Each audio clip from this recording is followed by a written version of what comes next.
Salut à tous, c'est Omar de Frandroid. Le Huawei P10 est le dernier né du constructeur Huawei. Nous avons eu l'occasion de le tester récemment, mais cette fois-ci, nous avions envie de savoir à quelle vitesse il exécute les tâches. Pour le savoir, nous l'avons soumis à l'exercice du speed test. Pour rappel, un speed test est une épreuve qui confronte deux téléphones. On lance 15 applications sur chacun des deux appareils et on mesure le temps d'ouverture des applications. Mais ce n'est pas fini. Une fois ce premier cycle terminé, on en relance un nouveau et le but de ce deuxième round est de voir comment chaque système gère sa mémoire vive.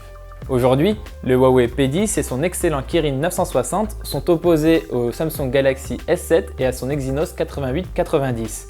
Les deux téléphones sont équipés de 4 Go de RAM et tournent sous Android 7.0 Nougat. C'est parti! Comme d'habitude, on précise que la vitesse des images à l'écran a été multipliée par 2. Assez rapidement, on voit que le Huawei P10 prend une courte tête d'avance. Il arrive ainsi le premier sur Subway Surf, mais le Galaxy S7 le talonne vraiment de très près. Les deux téléphones sont au coude à coude. Sur Clash of Clans, on sent que l'écart commence à se creuser. Petit à petit, le Galaxy S7 perd du terrain. On dirait qu'à chaque écran de chargement, le téléphone de Samsung est un petit peu plus lent.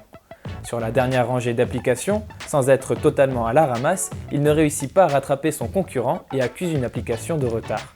Le Huawei P10 termine le premier cycle en 1 minute et 13 secondes, tandis que le Galaxy S7 le conclut avec 5 secondes de retard.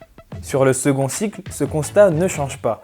Le Huawei P10 maintient son avance et file à toute allure sans avoir à relancer les applications depuis le début.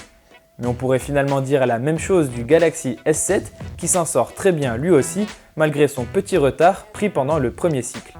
On termine ainsi le second cycle en 42 secondes pour le Huawei P10 et en 49 secondes pour le Galaxy S7.